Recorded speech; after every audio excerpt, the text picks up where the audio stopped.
Saeed Hadi Naqvi from Usdor.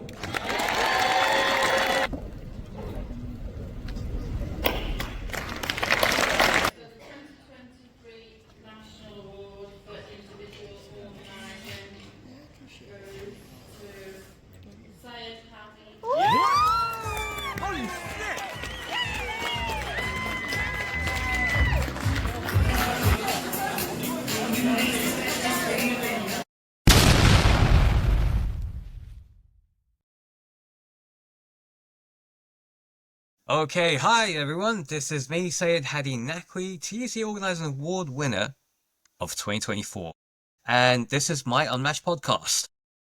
They say you never forget a good teacher, and every person out there that has done anything of greatness has always been influenced by teachers around them.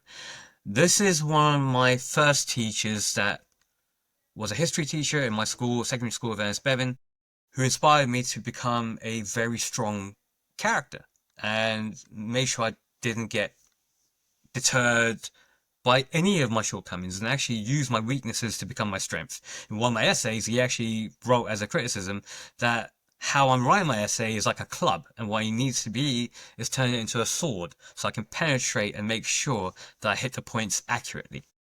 And these are the kind of things that we have because teachers are not only idealists, but they also do inspire people. Great teachers are never forgotten. I'd like to introduce to this podcast, John Little. Good morning to you, Hardy. Nice to speak to you again. Great speaking. It's been a long time. It has been absolutely been a long time. I'm not going to say how many years because I think we're both showing our age here. But Mr. Little also was, when I got a 2-1 in my degree, he rang me up. He wasn't teaching at my school at the time. He was teaching somewhere else. He rang me up from a different school to congratulate me. So that said a hell of a lot about a great teacher, short and simple, and the impact that he has actually had. Mr. Little, what I'm going to do is stop fanboying, because John Little actually has now written 17 books, and they're out there on multiple platforms at the moment. Feel free to, I'm sure Mr. Little will give his plug on his books very shortly. But what I wanted to do is actually introduce Mr. Little from a teaching perspective as well.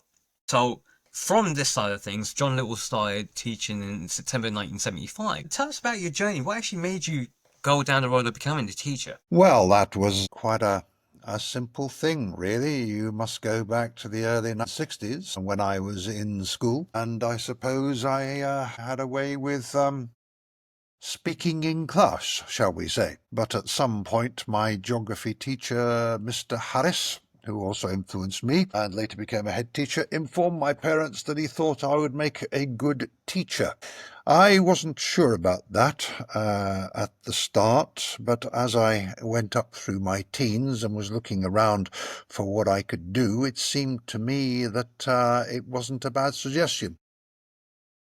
I was quite attracted to the idea of going to be an actor, but somebody told me that there are something like 120,000 actors in the country, and at any one time only 10,000 of them have got any sort of work, and the rest of them are, inverted commas, waiting. So actually putting bread on the table as an actor is not a given, shall we say. So I decided that I would probably be best going with the safer option of teaching, which would allow me to do what I wanted, which was to act. I often say that I didn't really have a teaching career, I had an acting career, but it also gave me the chance to put into action something which I had grown to realize fairly early, which was that if you don't have an idea of the past, then you probably don't have much of an idea of the future, because if you control the information that people get about how things became the way they are, then your worldview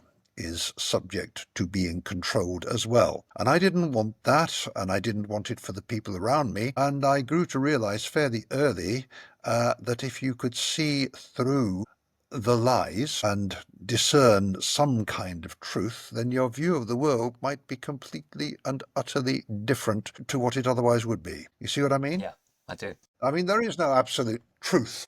I know that as a history teacher, but the way that people are taught about the past is a particularly powerful thing in shaping the world. I give you the example of the generation of young people that grew up in Germany between 1933 and 1939. If you feed them the right information and gear them up for death, then you can turn them into the stormtroopers of the SS. And you can do that just about anywhere. If you control the past, if you control the education system, then you can control what is going on and you can control the future. I don't know if you realize where the study of modern history actually started. Did I ever tell you that? No. Well, it started in the University of Paris way back in 1831. There's a chap called Auguste Comte who used to teach philosophy there. He's quite famous, Auguste Comte.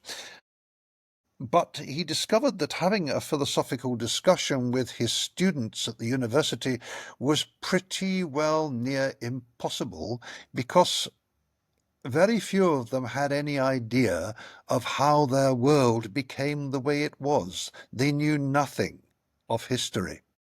And so it was him who was instrumental in setting up the first department of academic history anywhere in the world. And it was him, probably, who first realized the importance of history in a general education. Without history, what do you know? You see what I mean? I do. So history as a tool for a responsible, informed citizen who can make choices in their lives and in society is fairly essential, and it attracted me, and that's why I eventually went to college to study history and teaching and ended up in a London schools. Yeah, and we were very fortunate that, again, I'm saying a shout out to Ernest Bevan's school, my school. That's where very few teachers had your level of enthusiasm for teaching and brought history to life through not only dialogue, but you, like what you said, you used acting to bring the actual historical figures to life. As an example, Stalin or Trotsky or Lenin using Russian accents. If it was any of the German figures like Hitler, you use the accents. And even the Americans, like Eisenhower or Truman, you really brought it to life. I think that probably owes something to my lecturers at college to a certain extent. There were two things that stuck in my head from when I was training at the College of St. Mark and St. John in Chelsea. Somebody, I think it was Professor Arthur Bryant, that if you make the teaching of history boring, you have to be trying very hard. Because it's a soap opera. It's about people. You see, Yeah. it's about people, their antics. It's about what they do, what they get up to. When you tune in to Netflix and watch a costume drama or something like that, what you're seeing is the past presented in a particular way, but it's about people. And I think to make that boring, you really do have to try. I mean, I will say I had some very boring teachers at school. My history teacher's idea in grammar school was to wander round the classroom reading out notes in a monotone, which wasn't the most interesting way of doing it. That's the first thing. To make history boring, you have to try hard. The second thing was from a chap called Frank Coles, who was something of a legend in teacher training circles in those days. Frank Coles said one day out to an entire auditorium full of trainee teachers, "You have a choice, and it's a very clear one. Either you will control your class, or they will control you. Choose." And I made my choice. You had to control your class. And you had to make history interesting. So that's the two clear objectives you set off with when you're a history teacher, or should do, in my view. The funny thing is, I actually graduated in history and politics, and my intention was to actually become a teacher. I actually wanted to be you and teach my classes in your way. Oh, I'm sure that's not the best ambition you could have. Well, considering that I didn't get maths as a GCSE or an O level or whatever they call it nowadays, it stopped me from actually getting into the PGCE course, even though I got a 2-1 at degree level in history and politics. And it's like, maybe industry would be the better option for me. But the funny thing is, 2-1's pretty good, Hardy. yeah, tell me about it. 2-1 is pretty It good. still stopped me from getting onto a PGCE teacher training course. That surprises me. That was the criteria that they wanted to set down, so be it. But having said that, I don't regret it, because within my career, I've actually taught many people along the way, teaching them to become more confident and using many of the skills that you put in. Acting would be one of the best ways of doing it, portraying characters and making sure that there was... Have you done any of that? Yeah, I did. Every person that I taught, either as a union rep or when I was doing mortgages, teaching trainee mortgage advisors, just be... No, I mean, have you ever done any amateur dramatics? Professional wrestling, yes, would be classed as amateur dramatics. No, it's a serious question. I've done quite a lot of amdram in my time, and when it comes to projecting your voice and standing in front of an audience and not being scared and delivering a message, amateur dramatics can do you an awful lot of favors. I recommend it. Yeah, I strongly believe that too. Again, I had a major passion for drama back in school, but like what you said, actors, unless you're 1 to 10,000 that's actually working properly, it's very hard to put food on the table. Having met quite a few actors in different professions who still kept their act sharp by doing amateur dramatics or Toastmasters and things like that. No, I mean you as a person. No, me. It would sharpen up your own skills, not just for acting as a job, but for actually speaking to union meetings, making speeches, Yes, that sort of stuff. Like I said, I had done the professional wrestling, which was in front of people as a pro wrestling manager. And that was a different environment because you're speaking to a live audience at the time. You're capturing their attention. You're keeping them engaged. You're saying you have to pick the right words as well. So it was quite how can I put this? It was a great experience. And, occasionally I'll venture back into it now and again, being in front of camera, that kind of stuff, being in front of a live audience. It involved a lot of amateur dramatics in that sense. And that was one element of it. I didn't ever go into stage format and do a play, but maybe one day, hopefully when I grow up and get a better set of teeth, that kind of thing. Your teeth are okay from what I can see. Thank you. Better than mine, I think. No, but again, the journey that you've actually had, and you chose in a city, London-based schools, which not necessarily the easiest to teach in. And in terms of your experiences, you must have had a massive battle, not only in the classroom, but behind the scenes as well, when you're dealing with resource allocation, or timetable, national curriculum changes. What made you... How could you keep adapting to the changes that were being brought in, especially if you're looking at qualifications from O levels to GCSEs, and then again A levels, the BTECs, the GNVQs, all that sort of stuff? No, it's constant change. I mean, what you said about resources is true.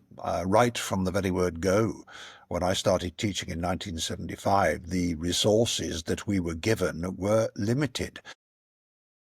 And that remained the same right through my teaching career. I gradually came to the realization that it was deliberate. The 1945 Education Act was supposed to set up 3 different types of school. I had the advantage of going to 2 of them. This is for ordinary people in the street. I'm not talking about public schools here where you pay thousands of pounds. The tripartite system was supposed to set up grammar schools, which were for the 8% at the top, the elite. Then there were secondary technicals. Now, secondary technicals is an interesting concept because it was a realization that not everybody wanted to go into academic subjects and teach history and be actors, that society actually needed plasterers, plumbers, electricians, technicians, mechanics of all sorts. Secondary technical schools were a damn good idea. And at the bottom of the heap for anyone who didn't go to a grammar school or a secondary technical, there were the secondary moderns. And to get into these 3 types of school, you took an exam called the 11 plus. I took my 11 plus and I didn't pass it. Okay, so I actually went to a secondary technical to start with. Now, this secondary technical did do bricklaying courses. I can remember seeing the year-ins doing bricklaying on their little site up by the football pitch. And I did do woodwork and I did do metalwork, just as they do in grammar schools, or did in grammar schools.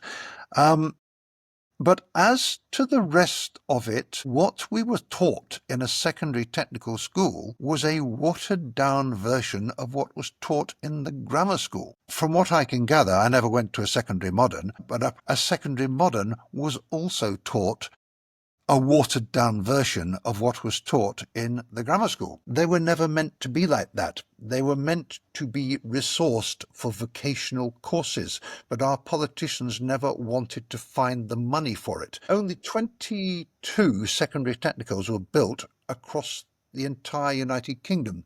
So although they were a very good idea, they were never really put into practice because the politicians did not wish to fund them. Eventually, my parents decided they were going to move house, and they moved from where we were, which was Burton-on-Trent, to Nottingham, where my father, who was a fairly brainy chap, he did a lot of mathematics, he decided to check up on the local 11 plus scores and found that Burton-upon-Trent had a pass of, I think it was 68%, and that Nottingham had a pass of 65%. So he went to the local education authority people and said, my son failed the 11 plus in Burton-upon-Trent, but if he'd sat it in Nottingham, the same test, he would have passed. And so I started at the local grammar school. They gave me an entrance exam, and I started there. So I went to grammar school as well. I discovered in later years that the 11 plus, because of the difference in the development between boys and girls, the 11 plus was actually something that girls did very, very well at, and that something over 70% of girls used to pass the 11 plus.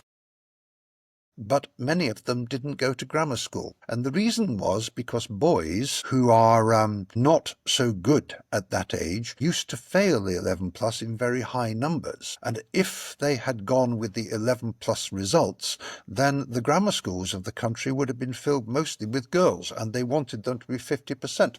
So they fixed the figures. The so-called 11 plus was not anything at all. It was a sorting out mechanism, and hundreds of thousands of girls who should have gone to grammar school and had a different career were actually sent to secondary technicals and secondary moderns, while lots of boys who failed the 11 plus had their results passed on account of their sex, and they went to grammar school, whereas technically they should have gone to one of the secondary technicals or secondary moderns. The whole thing was a political fix, a sorting out mechanism. That was quite an eye-opener for me, because it showed me that in the sorting out of who went to what school, it was completely politically motivated. So yes, education in this country has been, historically, a fix, a political fix. It's been underfunded. It's unjust. A lot of people know it. And since the introduction of the national...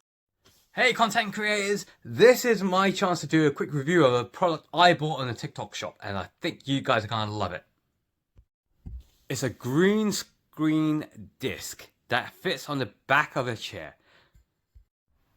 It can fit to almost any surface, and if you've got a area like a flat or a single bedroom or a bed set where you're living in where you've got no space, this is ideal for those who are using it for things like Twitch, streaming, or just general YouTube videos. Like so. So get yours in the TikTok shop today. I'll leave the link in here. Curriculum in 1988, which is a kind of a one-size-fits-all thing. It's been under political control as to what is actually taught in schools. I don't like that. It takes the creativity out of it, and I think it's part of the reason why many of our schools are failing today. There's another factor as well, which I'm going to put in as a personal anecdote, which was at secondary school. I done 3 A levels, got 3 E's. Yeah, at degree level I got a 2-1. And I was wondering why that was the case. And It's quite simple. If you look at the intellectual development of boys and girls, imagine a curve. Put your hand on the desk Yep. at the age of 11, okay, and take a smooth curve up to the age of 18. Now, that is a girl progressing through secondary school. She goes up constantly to the age of 18 when she reaches a sort of peak of intellectual attainment. Now take a boy, and it's totally different. The curve, I've seen this on the internet, you can probably look it up. The curve goes along.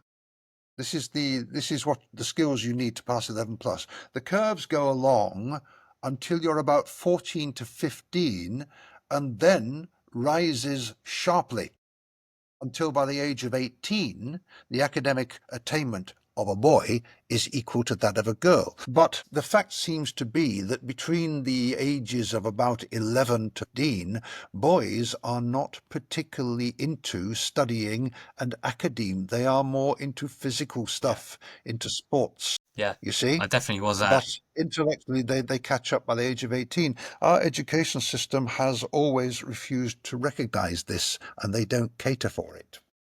That's fascinating. You see? Because the other thing that I was going to add to that was the whole, what we saw in recent years under the Conservative governments when they had the pandemic and decided to use the algorithm for grading. And you saw that certain students in certain areas, certain types of colleges and schools were getting higher attainments, but that wasn't necessarily the case. It was the algorithm that was downscoring people by 2-3%.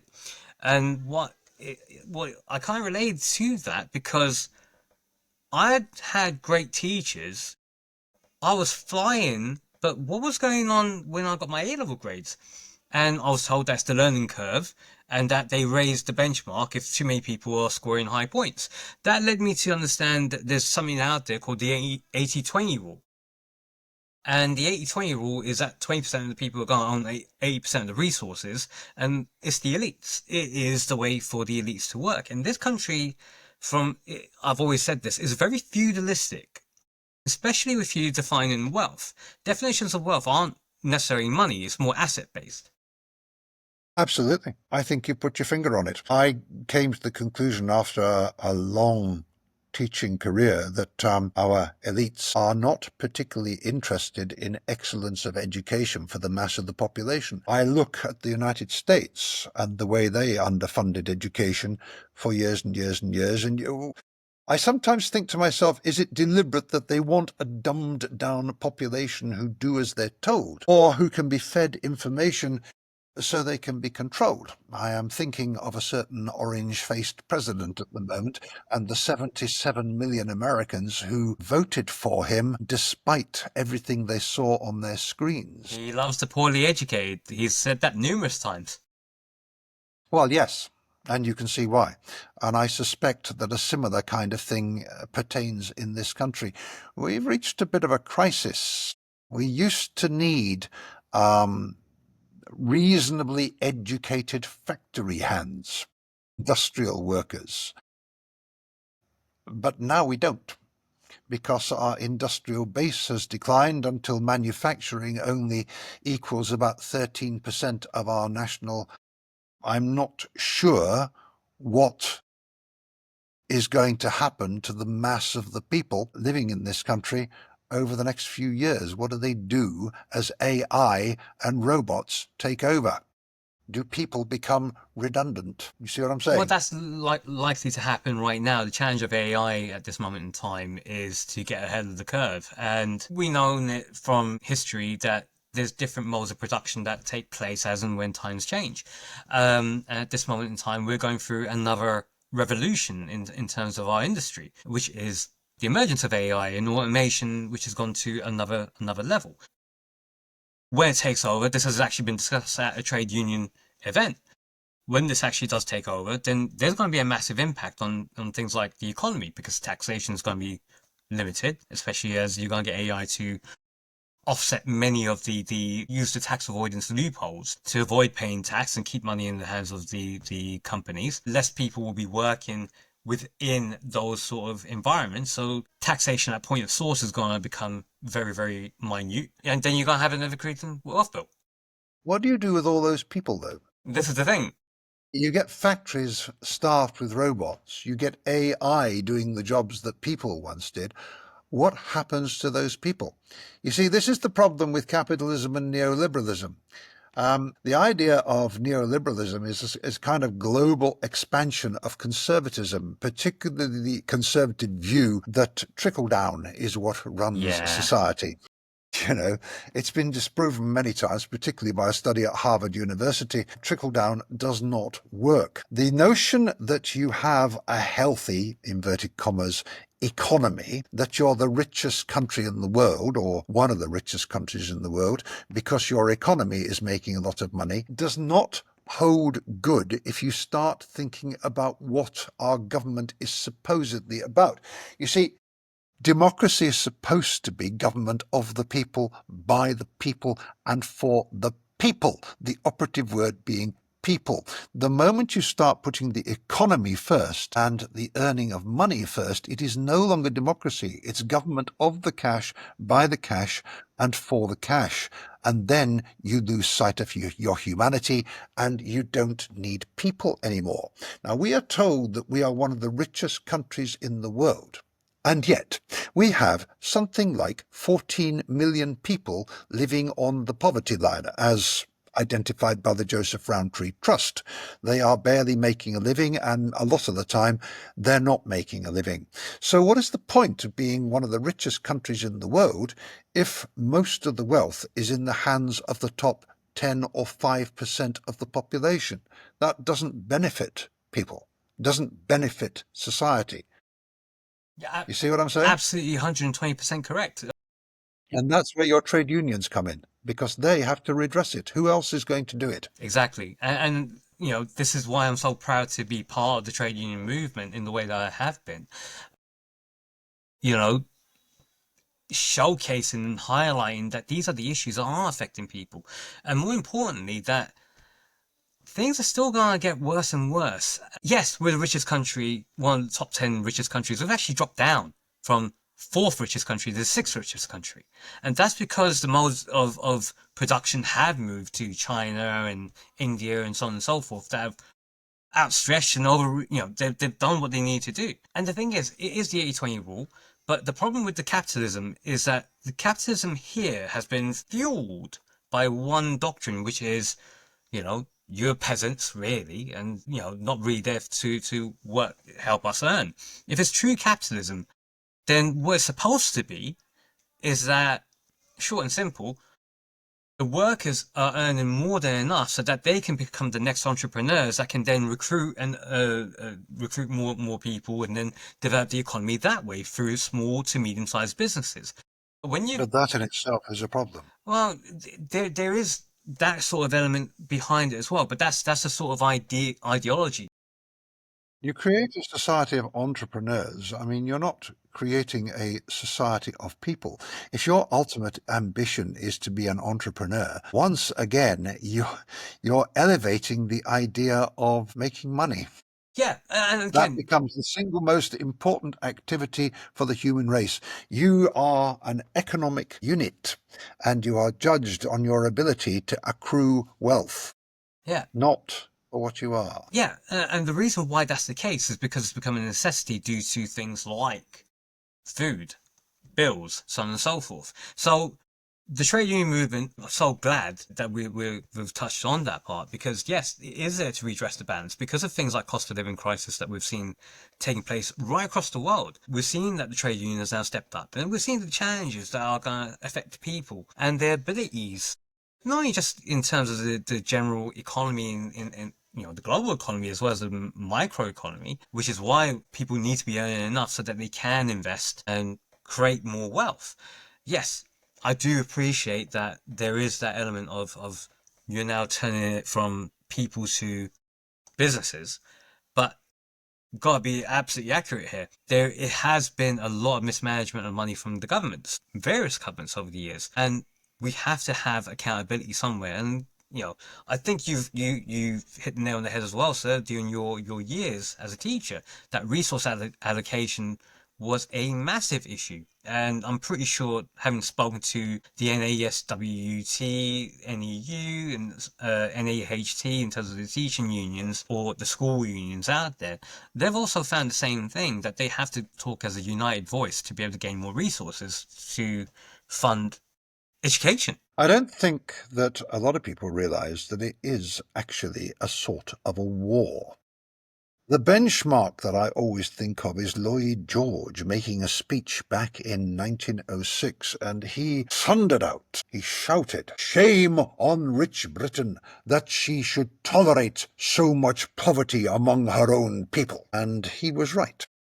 At that time, the Joseph Rowntree Foundation, well, it was Joseph Rowntree himself, identified a fifth of the country, 20%, living on the poverty line, which stood then at £1.20 a week, if I recall correctly. But the thing is, it hasn't changed. It did change. I mean, when I was a kid, there seemed to be hope.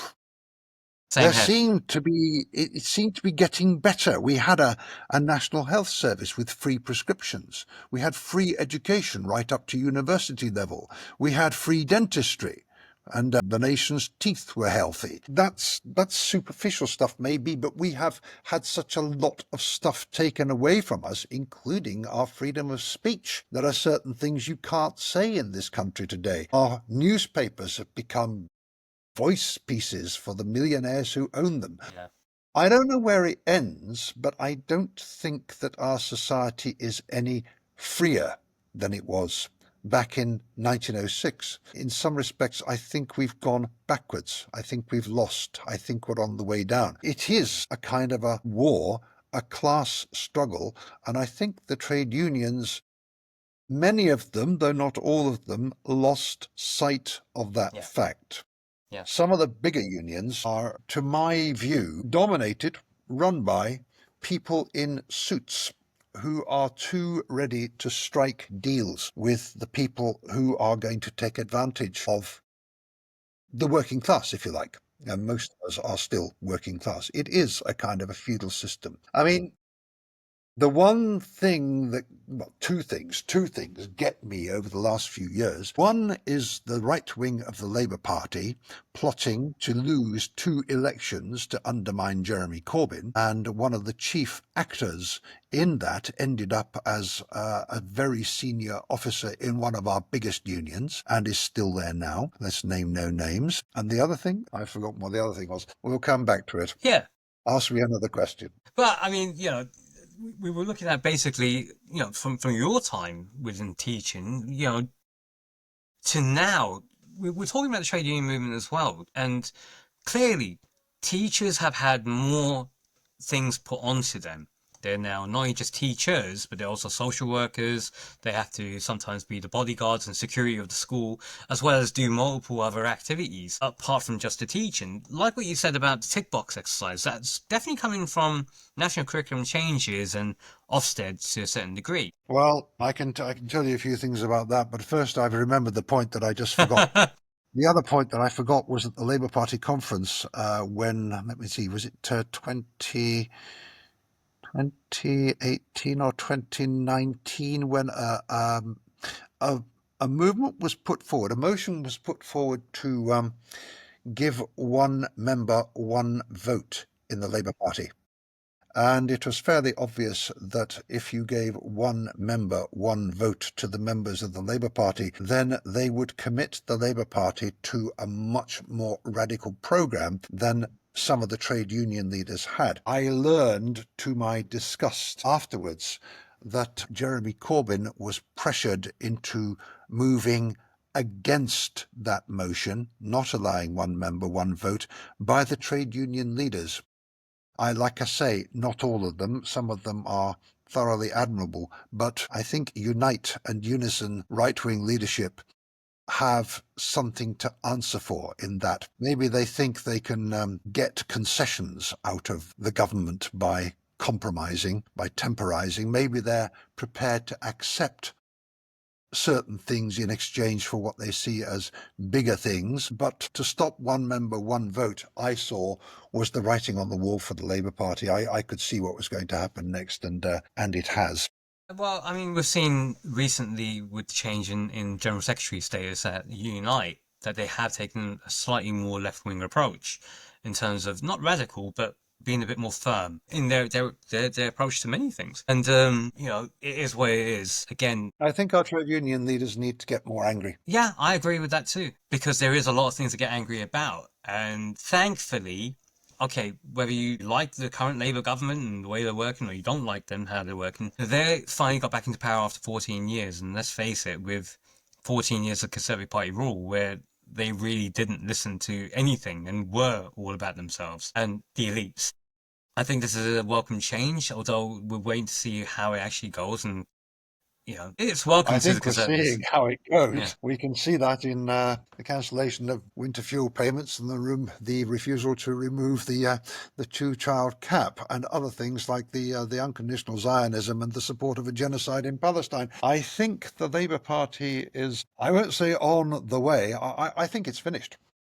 I think it's done. I think we need something new. There is still factions within the Labour Party and a lot of the membership that doesn't agree with what the actual party itself, the parliamentary side of Labour, the cabinet, is doing. Again, you know, the members are voicing their concerns all the time. I go to Labour Party meetings frequently. Yes, but it's not that. Yeah, I used to go to Labour Party meetings. It's not them you have to convince. Yeah. It's the voters out there. It is, and that's the thing, because this is the one thing that you remember right at the start we were talking about narratives and control, and that way you have power. The thing with social media is that we've seen the narrative completely change. The reality is something completely different to what's been promoted by the newspapers that are being definitely agenda-led by their millionaire owners who are not necessarily in this country. They're not newspapers. I refuse to recognise them as newspapers. They're opinions. And They're op-eds. don't either. They are propaganda sheets. They are wholly owned propaganda sheets that pump out an approved slurp of, well, information. I don't call it news. It's polemic. Almost everything I see on a newspaper, either online or on a newsstand, polemic. It's deliberately twisted for particular slants. Of course. From an Asian background or even from a black background, or whether Afro-Caribbean or African, we live this. We live it all the time. In the 70s, it was the Irish, it was the 80s, it was the black community. In the 90s, when they didn't have anyone, they had to create something, so it became the Muslim community. And that's where we're at right now. Back in the 90s, I was doing a course at the University of Westminster for my MA. One of the modules was propaganda. That was quite the eye-opener. I can see it all around. Yeah, same here. See it all around all the time. And we're seeing it with the rise of reform because of what they've done. And the same with the rise of the far right. Hey everyone, you might be lucky to get safety boots from your employer. And these are absolutely fine to have, but guess what? They don't necessarily have the right supports and can leave you feeling aches and pains, especially in your arches at the end of the day, leading to fallen arches. So make sure you get some arch supports. These are useful. They slip into your boot and give the same comfort as trainers, enabling you to walk around all day long, doing all the heavy lifting, no matter what the job is that you're doing, and you won't feel any pain at the end of the day. They will leave you feeling really good at the end of the day, so make sure you order yours at the TikTok shop for the price of less than a packet of chips. Or hard right, as they like to call it in certain media elements, is because they've captured the hearts and the minds of impressionable people. Yeah, so if you had a decent education system, they wouldn't. Yeah, and this is the thing, because I was very thankful to not only be part of a decent education system, but also to have fantastic teachers that had that passion, and that inspired and shaped a lot of, the critical thinking to look past and scratch beneath the surface. And again, a lot of that was down to your teaching and your influences within history class, because you always showed, scratch beneath that surface a little bit more, this is what the reality was. It was there to disguise many of the things that were going on. Vietnam War, was one of the best examples. Again, rise of globalism. I can't remember the guy's name who was the author of that, but that was another book that was inspiring. Stephen Ambrose. Stephen Ambrose, and so on and so forth. These are the kind of amazing things that are out there that we see. If the education system is correct and works properly, people will see past all the lies.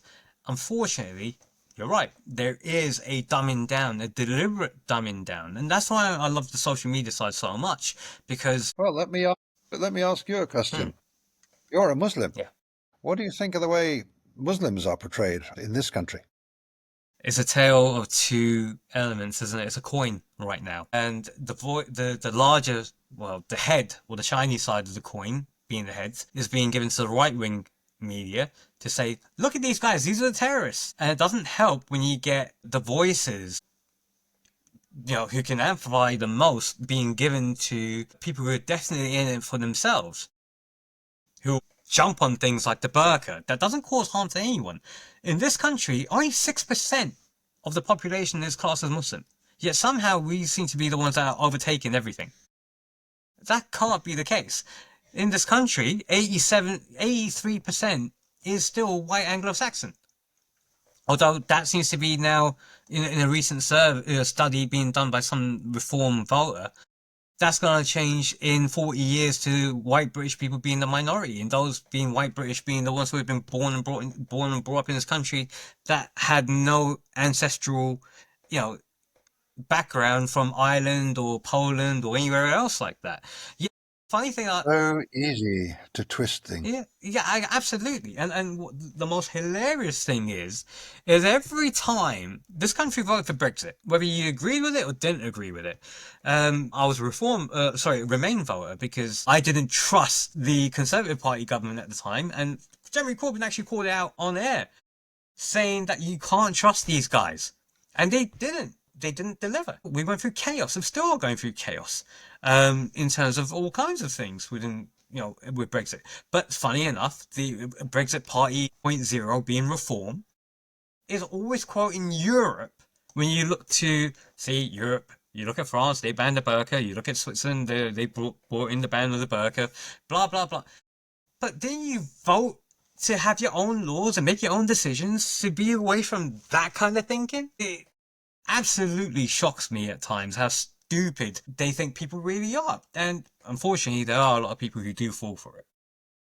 Yes, especially as some of the failings of the EU as far as Britain is concerned were entirely homemade. I mean, one of the things that they were going on about was the amount of immigration from the EU into Britain. There was a fair bit, and the myth was out there that we couldn't stop it. We've lost control of our borders.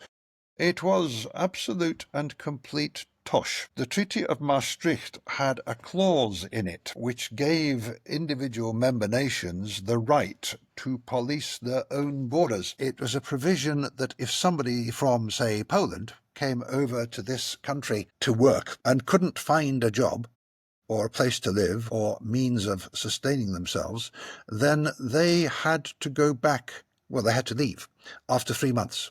There was a 3-month limit. Now, you had to put this into law in your own country. Your parliament had to pass that provision. Tony Blair's Labour government never did, and none of the governments following Tony Blair did that either. Several other countries did put it, France being one of them. You always had control of immigration into this country. But the fact that they didn't tells you something. Link it up with something else. Europe, the EU, does not have a minimum wage. Now, the United States has a minimum wage. It's $7.50. It's been that for years. Yeah. Lots and lots of people are saying, put it up. Yeah. Now, you have to ask yourself why, since the average monthly income in Romania was £440 a month, and the average monthly income in Britain was £3,000 a month. You have to ask yourself why they allowed that when they knew there would be a tidal wave of cheap labour from one side of Europe into this country.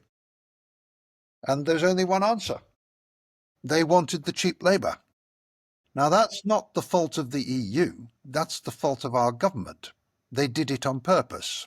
Well, It could easily be stopped by setting an EU minimum wage and not allowing countries to do what they were doing, which was to flood their cheap work into the western parts of Europe, depressing the wages of our own workers as well. this was nothing new, because we'd seen that with the Commonwealth when we had the Windrush generation. We had people coming in from South Asia, like India and Pakistan, Bangladesh, because that was the underground economy that was still low wages and still kept Yes, the of course.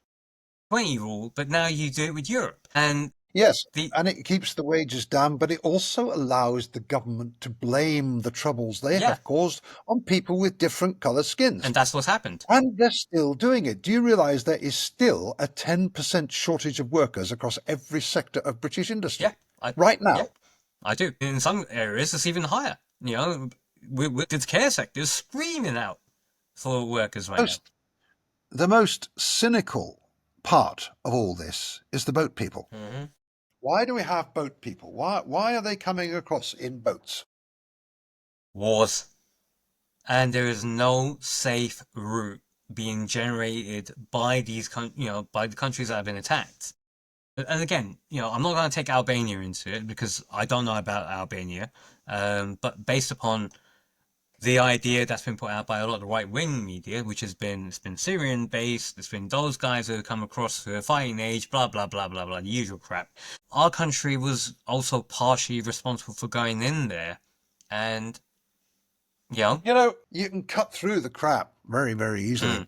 Do you realise that 92% of those people coming over in small boats gain status as legitimate asylum seekers? There's only an 8% rejection.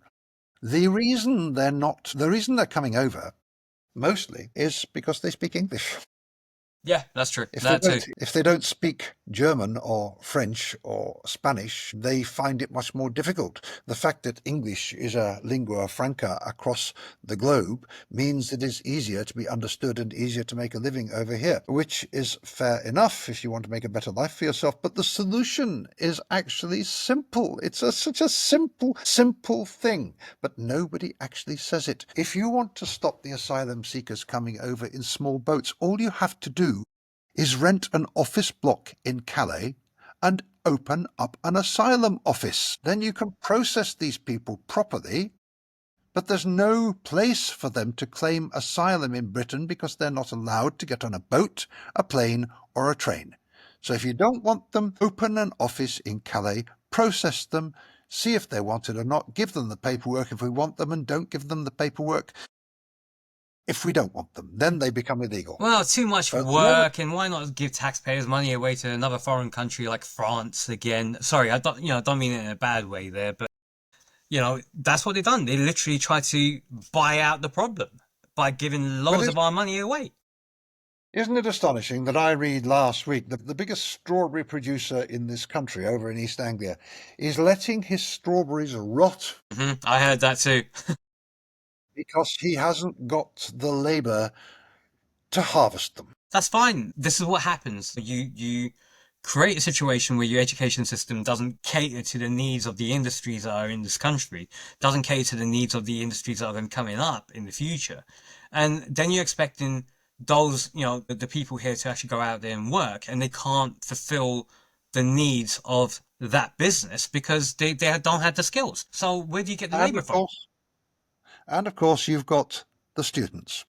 Why does the government insist on including over 800,000 students, these are the Home Office's own figures, in the immigration figures, if not to deliberately hype up the numbers of immigrants for a political agenda? You see, what you need is a population that's educated to a level where they have got the basic skills to find these things out for themselves, because the newspapers aren't going to tell you. Of course not. But all you got to do is go to gov.co.uk, Home Office, and look at their figures. It's there in black and white. They don't hide it.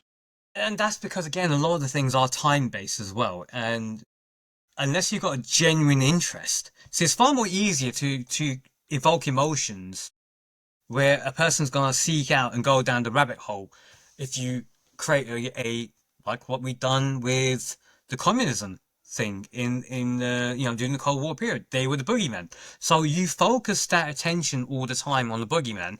In this case, now the Muslims. So we're now the new age communists. Find out everything that you can, but you've created material to make sure it's all demonized, and you've got actors out there who are paid actors, bad actors. And I don't mean. Hey everyone, I got this massage gun from TikTok shop. I'm doing a quick review on it. So you have the gun itself, 4 different heads, and they're all worth it. Easy to fit on heads, easy to turn on, and different settings.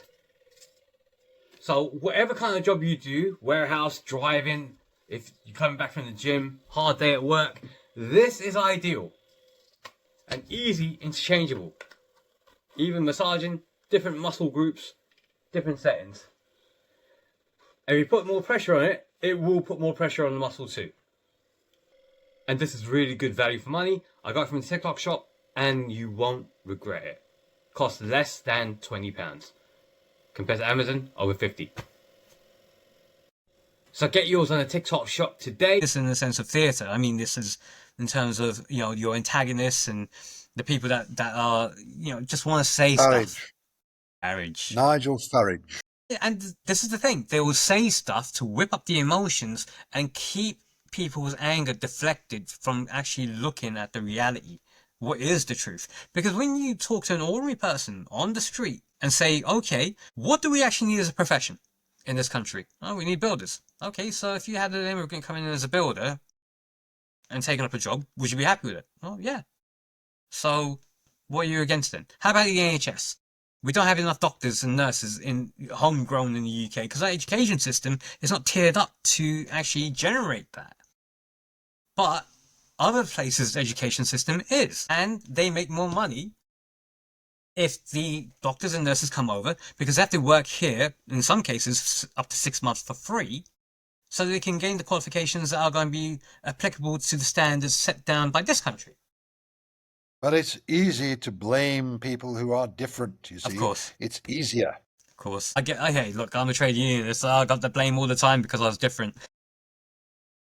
Yeah. The easiest thing to whip people up about, I'm afraid, is skin color. Yeah, I know we've gone down a slightly different angle here, but this also relates back to much of what you've seen with your teaching days as well, and now that post teaching, because you've gone through a lot, not just within your teaching career, and also within the Labour Party and so on and so forth, but now that you've gone into retirement, it's like you've become more galvanized in more things. So you're pushing it out there more to say, look, people, open your minds. Open your eyes. Listen. Look what's going on here. Read. Be a bit more critical. Don't use sunlight. It's the best disinfectant for everything. It shines a spotlight on everything. Yes. I think I used to say that in class. Yeah. Let the cold light of day shine on these matters, and people can see. And that's what's happening right now. And that's why I love the social media environment so much, because it's changed everyone's perceptions. When you talked about, you in your history classes always talked about the Cold War, the creation of Israel, so on and so forth. But now people are seeing it in real time. And yes, whether you want to debate whether it's a genocide or not, it's still a massacre that's happening. There's still people dying. I know a genocide when I see one. Good grief. We're seeing it. That's a genocide. Yeah, we saw it in Rwanda. You apply the same logic to Palestine. There's war crimes that are actually being taking place, and the Israelis are doing this. The funny thing is, there's a lot of Israelis, and they're being silenced by the media, who are actually standing up and saying this is wrong. The social media side has picked it up and pushed it out there because, bandwidth. But they're... Yeah, so what worries me as an historian is where this actually leads us, because the West, which has claimed a moral leadership for, my entire lifetime in the sort of post-war consensus, the West has shown that it's actually got nothing to teach the rest of the world. They have sacrificed whatever moral leadership they thought they had, and the rest of the world sees it and thinks, democracy? Is this democracy? But the funny thing... Is this humanity? Is this human rights? The funny thing we gotta say about this is that the country that actually brought the case to the ICJ was South Africa, who went Indeed. through apartheid era themselves, you know, and recognized many of the things that was going on in Israel currently was reminiscent of what they went through. Yes. They done exactly, And who better to do it? yeah. And so therefore, yeah, let's get out there and stop this, do our part. Yeah, it's interesting because again, look, there's always gonna, you know, with this particular topic, it's gonna be emotional on all sides, you know, because everyone thinks that they're the good guy, and this has been the biggest issue that I found in university, you know, especially when studying the final days of the Cold War, Reagan and his evil empire, and Gorbachev. God, openness, I can't remember the Russian word for it. And, you know, changing the mindset of two leaders that were diametrically opposed, both saying that you're both a mad guy, until they actually sat down in a room and started talking to one another and realized, no, we're not mad. We actually follow each other. You know, we've got more in common. And that led to the end of the Cold War. Right across, of course, it led to Boris Yeltsin and so on and so forth. But it's difficult when both people see each other as the bad guys and both are seeing each other as the good guys to get people around the table to actually. Yes, it's annoying because Yeah. it should be. Do you know there's an angle to this which has been forgotten? Did you ever read the second part of the Balfour Declaration? Many years ago, I had to study it, but unfortunately, you know, 20 plus years ago, I've kind of forgotten it. I believe it says something about not infringing the civil or legal rights of the existing population. Often forget that. People often forget who was the Prime Minister when Balfour made the declaration, and the Prime Minister was Lloyd George, who was a Welsh nationalist. Does that tell you anything? Right, what is Wales? It's a country on the side of England. Yes, if you like. Wales is a small nation existing as part of a larger state. Okay. Understand? Yes, I do. Now, this is a Welsh Prime Minister who's a nationalist. He wants his people to have their own culture, their own language, their own life, and for Wales to be important and have its proper within the United Kingdom. Okay? And Arthur James Balfour goes to him with this Balfour Declaration, which he can't make on his own because he's not the Prime Minister. And Lloyd George must have said, yes, yes, I would agree with that. The Balfour Declaration was not an agreement to set up a Jewish state in the Middle East. The Balfour Declaration actually uses the word a homeland for the Jewish people. Now, I think that what they were envisaging in the Middle East was a kind of Wales, a kind of homeland for the Jewish people, which would exist inside the existing entity of Palestine, where all the people of Palestine would live together. You see what I Yeah, mean? I do. Even if there was a Jewish area, it would be like Wales within the United Kingdom. It would have its own culture, its own language, its own way of doing things as an equal part. That's why he insisted on the civil and legal rights of the existing population being honoured. This is a sort of perversion of history, but people do forget who was the Prime Minister at the time of the Balfour Declaration. It's still the best solution. Have a. Since Israel exists, the best solution is a one-state solution. Great. I've always argued against a two-state solution because, and this is my point of view, a two-state solution sounds great, doesn't it? Except now you can legitimize war between two states. If you have a single-state solution, yes, you can scream and shout democracy all you want. Well, let's put that to the test. Have that as a single state, have everyone have equal rights, equal place, equal everything, and take it from there. That way, at least, yes, there'll be open dialogue, there'll be a little bit of time to get over things, because it's worked in South Africa. After their Yes, apartheid system, South Africa, look at it now. Yes, it may not be necessarily a shining beacon, they may still have an element issue with crime, but compared to where it was, it's a good test case. absolutely. I was watching a video yesterday of our South African school. There were kids of all colours jumping up and down shouting for their team. And they weren't just a few white faces. There were a lot of white faces. White, black, brown, Muslim, whatever. They were all together shouting for their team. I have taught in multiracial schools. I have visited countries where it's like the United Nations walking down the high street shopping. I lived in London for 30-odd years. A lot of bollocks talked about London by right-wingers saying it's gone to the dogs. It's a wonderful, multiracial, varied mix of people that I like. I don't want to live there anymore because I don't think London is a particularly good place to grow old. But as for racial mixing, yeah, it works. It's fine. It's cool. I've got no problem with it at all. And people just forget that. Why the hell just can't they all get on together? Well, if it is because, and we know this, because it's in the elite's best interest to keep a destabilized population. Well, I think actually a lot of it is to do with the fact that the leaders of Israel at the moment have taken on far too much from the Nazis. If I look at how they are and how the Nazi state was set up, I'm looking at almost a duplicate. Same here. Same attitudes, same actions. Same here. And this is the thing. World War II is taught in school still as part of the national curriculum so that we don't repeat the same issues. But somehow people have forgotten the lessons of the past, and we're somehow repeating it again. Honestly, we can talk about this for hours and hours, but I want to get on to... Well, let me give you a scenario. Let me just give you a scenario. The United States falls apart. Does that sound outlandish? No, we're seeing it happen right now. Do you think there's a possibility of secession and civil war in the United States? Not to that degree, no. But what I do see, because, and again, the reason why I say that, not to that degree, is because the southern states and the northern states are still quite unanimous. They still want to be united under the same banner. And they've created another boogeyman, again, that unites them. Whether it is immigration from South America or Latin America, whether it's the drug cartels, or whether it is now... You know that California is the 11th largest economy in the world. Yeah.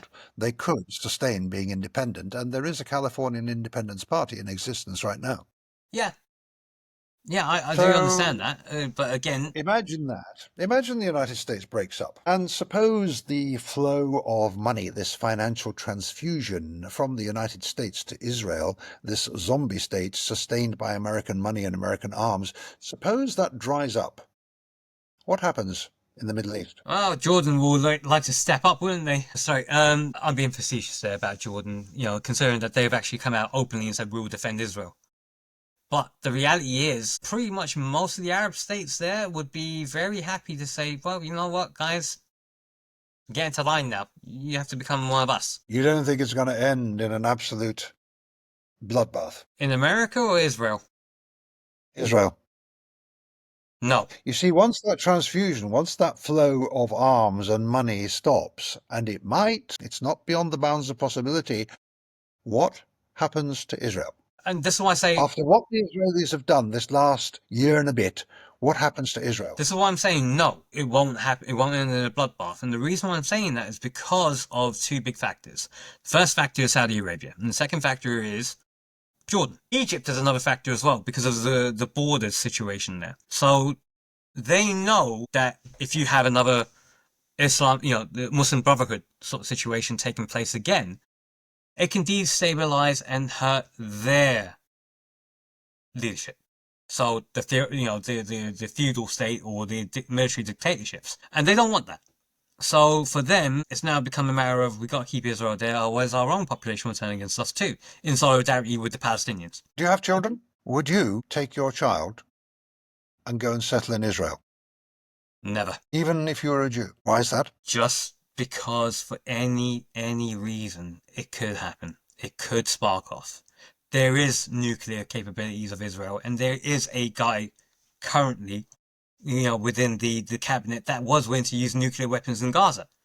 And the thing is, if you use a nuke there, well, the impact doesn't stay in Gaza, it goes everywhere. So, no, I wouldn't want to be there. It's the same reason why I haven't settled in Pakistan, or India, or any of those kind of countries, because there's nutcases there that are willing to use it. And, For me, the hot spots where World War III could happen, I've always said this, would either be in Israel or it would be in Pakistan area. Yeah, well, I would put my money on Israel, but I wouldn't want to bring up a child where they could be called into the army, and this is perpetual war going on from generation to generation to generation. I can't see an end to it at the moment.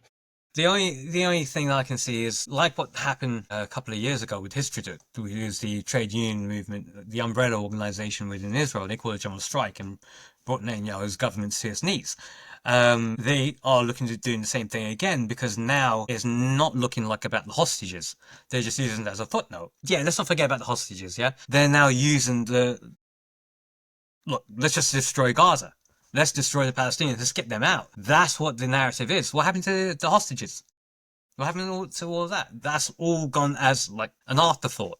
And that's the sad thing about it. I mean, I'm not taking any sides here, apart from the Palestinian sides. And I'll always say free Palestine, but I'll always keep an open mind to especially the Israelis who are in there who are saying, no, the Palestinians should not be lynched like this, should not be killed. We did not create Israel in this sense to be doing exactly what the Nazis done to us.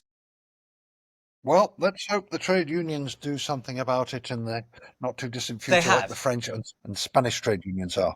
They're putting the pressure on. They've put the motions forward. The TUC is taking a look at this in more ways than one. Had Paul Novak come out from the West Bank recently. So they're all putting the pressure on the politicians. And that's the great thing about the trade union movement from my point of view, is that you got access to the politicians.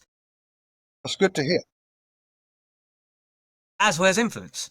As well as influence. It may not necessarily be as strong as it once was in the 1970s, but it is still there. And this is where we're battling. But I want to now move on because I'm conscious of Yes, time, better move on. and we've got to do this again because I think this is really fascinating. And talking more about history is always wonderful. So now you've retired. You've now developed. You've now become an active writer who's written 17 books. 3 were fact-based and 14 being fiction-based. What made you decide to actually take that spark and go into the creative bug of writing? Well, I've always written stuff for school. And I published a book which was based on my PhD thesis back in 2015. Oh, yeah, Doctor. Doctor. Sorry, Dr. Little. I discovered I could write a book. I don't particularly recommend it. It's far too academic unless you're actually studying the politics of Asquith and the First World War. But then I decided, I think I was reading something about Los Alamos and the development of the American atomic bomb. Los Alamos was a settlement, still there, I think, but not as big as it was, where they brought in scientists and brainy people from all over the world to develop the atomic bomb until they exploded it in July of 1944. And it was one of the biggest concentrations of brain power that there's ever been on the planet. Now, back in the 1950s, the British government decided that they were going to do the same. They were going to build an experimental atomic reactor on the far north coast of Scotland, and they were going to gather a lot of scientists, a lot of technicians and people who knew about electricity and instruments and so on, and they were going to build this revolutionary reactor. Of course, it had a knock-on for the Cold War because the place could also produce a certain amount of plutonium. And it had to be far from the big population centres. So right up on the far north coast of Scotland, the town of Thurso was chosen, and a place called Dounreay, which you might have heard of. Anyway, my father applied for a job there in the 1950s and got it, and so we trotted up there, and there we stayed for the next 5.5 to 6 years, and I went to a Scottish primary school. Now, it is said that at that time, 2 out of every 3 people that you passed in the streets of Thurso had a degree or vocational equivalent. So it was a very unusual place. It was the Los Alamos of the United Kingdom. It's hard to describe it, but there was a kind of crackling energy over the town and among the people there. It's not like that now, because Dunray was closed down after various nuclear accidents around about 1990, and they're cleaning the place up now. But that particular place and that particular time were rather unique to be brought up in, and I decided that I would write a memoir about it, my childhood memories, which began around, well, as far as Thurso was concerned, the age of 5, up to when we left, when I was 11. So I wrote my memories and published them up there. To my surprise, they sold quite well, and it resonated with people, and it got good reviews. So I thought, hey, I can write books, and people seem to like this book. Why don't I do another? That one's called A Childhood in Hyperborea, because Hyperborea, according to the ancient Greeks, was a place far, far to the north, beyond the place of the north wind. So it's that far north, which it was. So Hyperborea was a bit of a success. So I wrote a couple of more books and put them out there. They're on Amazon and Kindle, or I sell them in person. The next couple of books didn't do so well, largely because I can't get an agent. Okay. I can't get an agent, as I've discovered, because for most agents, what they're after is that which makes money. And if you look out there now, if you look on the bookstands, you'll see a lot of books by particular authors who found a particular formula. There are detective novels and heist novels and fantasy novels and all sorts of stuff like that. There's a sameness to a lot of them. I'm not saying I'm a particularly good writer, but what I write doesn't particularly make the eyes of a literary agent go ching ching. However, I noted that the good reviews and the selling of a reasonable number of books came from the first book I wrote, which was Hyperborea. So I sat down and thought, why is this? And the reason I came up with was because it was actually a regional book. It had a regional audience who would be interested in it. And I thought, well, if I can't succeed on a national scale, perhaps I can succeed on a regional scale. Now, I'm a Cumbrian. I was not born in Scotland. I was born in Cumberland, right on the, not in the Lake District, but on the edge of the Lake District, a place called Whitehaven. And I had read in so many little books about the towns and villages up there that Cumberland had a long and rich history. And I thought, oh well, let's find out about this long and rich history. And when I went out looking, I found that some people had written books, little books, about their town. There might be a book about Whitehaven, there might be a book about Cleator Moor, but very, very few people indeed had written any historical fiction. Now, there is a very limited number of people who will sit down and read a history book. I'm one of them. I will quite happily work my way through a doorstep of a history book. That's not a problem at all. Puzzles my wife no end. However, most people will not do that. However, if you put a historical novel in front of people, they will read it. Far more people will read a historical novel than a history book. I went looking for historical novels, thinking of Catherine Cookson. Catherine Cookson wrote lots and lots of historical novels about the northeast of England, around Newcastle on Tyne. So I went looking for the local Catherine Cookson. She doesn't exist. There was no Catherine Cookson. There are hardly any historical novels about Cumberland, and particularly West Cumberland. There's a few. I mean, Melvyn Bragg has written a few, but the only one that got any sort of fame was Red Gauntlet by Sir Walter Scott, right back in the 19th century. And I thought, well, rich and varied history there might be, but there's hardly any historical novels. So I thought to myself, well, let's write an historical novel. I started doing research on the lives of my great-grandparents, because my great-grandmother was a serving girl in a farm, and my great-grandfather turned out to be the son of that farm. And when I say farm, I mean they were actually quite well off. Okay. I understand. I understand the family myths and legends that they had £11,000 in the bank in 1900. That's an absolute fortune. One of the children of my great-great-grandfather was able to go to finishing school in Switzerland. Somehow the family lost all its money after he died, and they ended up as definitely working class. But I decided to go and investigate where this money had gone and found a rather interesting story. In my researches, I found that my great-grandparents had actually been buried in Workington when they died, and there was no gravestone, which was a sin and a shame because their generation would have expected a gravestone. And I thought, well, why don't I write an historical novel based on what they've done and use the money to buy a gravestone? So I wrote a book called The Collier's Daughter, which is a bit of a doorstep of a historical novel. And to my surprise, it was quite a regional success. It's got well over 100 reviews on Amazon, and it earned enough money to buy a gravestone for my great-grandparents' grave, which is there now in the cemetery in Workington. But having done a success for that, I decided I would write a sequel, which would follow the fortunes of the family in the First World War. And that one's called The Light Over the Solway, which is following the lives of 3 of my family who went to war. That also succeeded. I'm talking regional Of course. success here. It's all very relative. We're not talking thousands of books. We're talking perhaps 100, a couple of hundred. We'll come to that in a minute.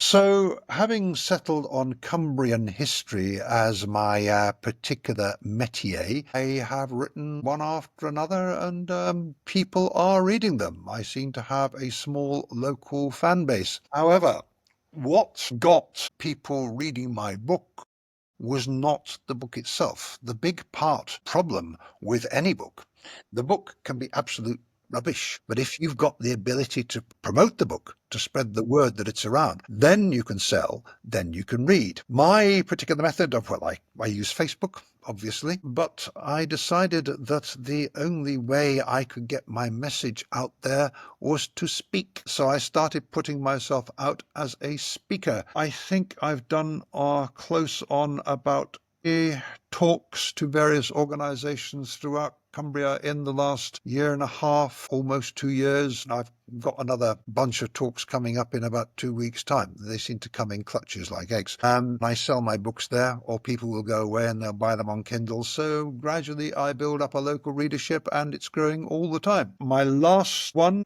I found a man who was killed in Cockermouth in 1833 in rather unusual circumstances, which posed several questions about law and order and justice, and what was law and what was justice, and the difference between them, and was law always justice. So I've just published that, and I'm sniffing around 2 particular subjects at the moment for my next one being a mine disaster in 1913. So it's quite a field of research I've tapped into, and I shall carry on doing historical novels because they generally seem to be well received. Yeah. I mean, I've kind of like tapped more into like the video podcast sort of thing for me, as opposed to sitting down and writing. And this part and parcel of what I'm doing as well as my regular day jobs and all the rest of that stuff.